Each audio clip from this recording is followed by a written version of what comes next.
Tungkol ito bisa ano? Tungkol ito sa magmula nung ako'y makapasok diyan sa law office,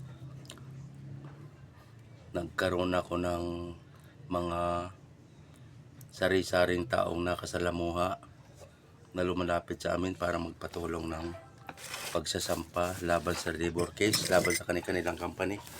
Ngayon mayroon akong na client na lumapit sa akin at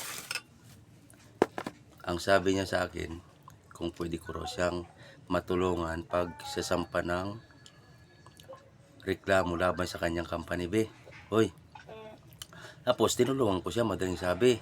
Mayroon ako ibang client na kausap pero dahil nga sa lumapit siya sa akin para daw tulungan ko siya kung paano mag-fill up doon sa kanyang form. Siyempre, yun naman ang trabaho ko, tumulong doon sa mga kliyenteng bago-bago pa lang magsasampa. So, tinulungan ko siya. Ngayon, nung sabi ko sa kanya, sabi ko, sir, kumuha ka ng form doon sa guard sa taas sa NLRC para kako tulungan kita mag-fill up ng iyong form. Ngayon, madaling sabi, nung ina-interview ko siya tungkol sa kanyang tirahan, address at pangalan. Pero mo nagulat ako kasi tinanong ko siya kung anong pangalan niya. Tapos sabi ko, pahingi ako ng ID, sir, para yun na lang susundan ko na address tungkol sa company mo at saka sa pangalan mo at apelyido. Pero ang pangalan niya, Teodoro, tapos Timothy, Talakitok. Pero puro T. Teodoro, Timothy, Talakitok. Sabi ko, puro T ito, sir, Bakit ka ako, sir, Talakitok ang apelyido mo? Yun ang apelyido ng magulang ko, Sabi niya, Talakitok, Ngayon, sabi ko, sir, ano ba province nyo? Sabi niya, Ilonggo, Sabi niya, Ilonggo ako, Tapos kako yung apelyido mo, Talakitok. Oo, sabi niya. Dahil nga sa ganun ang sabi niya, dahil sa pabiro ko, sa kanya. Sabi ko, sir, di marami kang kamag-anak doon sa inyo. Ang sagot sa akin ni Timothy Talakitok, oo, marami akong kamag-anak noon, mga nakatira sa dagat.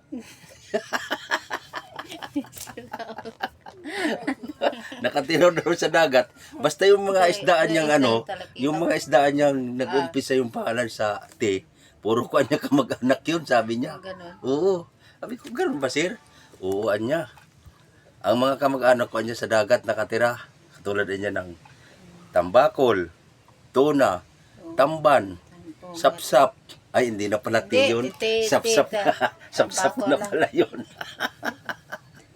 Talakitok. Sabi ko, galing mo, sir, Talakitok ang apelyido mo. Sabi ko, sir, pwede ka palang kumain ng kanin na lang kahit wala ng ulam na niluto.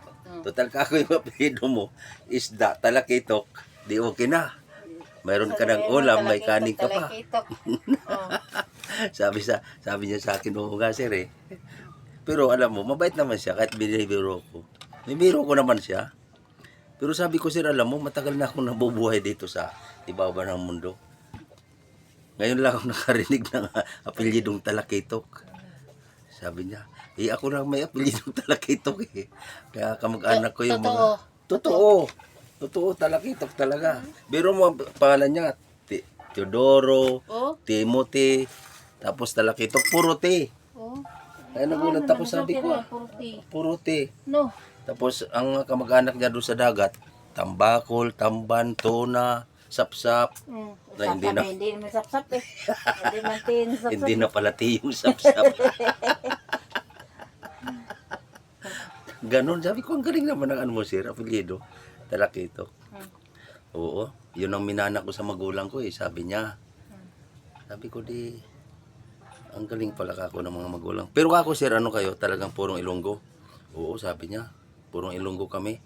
Kaya doon sa amin, sabi niya, ginapi ko, ginapala, ginabuldos pa. Oo, dami kwarta.